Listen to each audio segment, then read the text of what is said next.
So one easy way to find homework that's been uploaded is from your home page. Just come up to Needs Grading and click on it and find the homework that you want.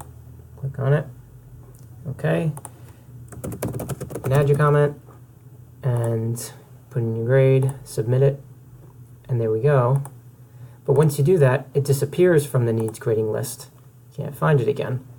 So what you need to do, if you want to look at it again, is go into your course and go into your grade book for that course and just click on the actual assignment in the grade book.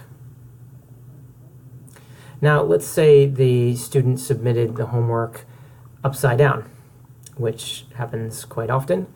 All you really need to do is download it. You'll download it as a PDF. And up here, you just click the little arrow and put it right side up.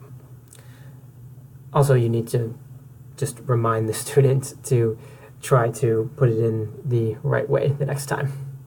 But there you go.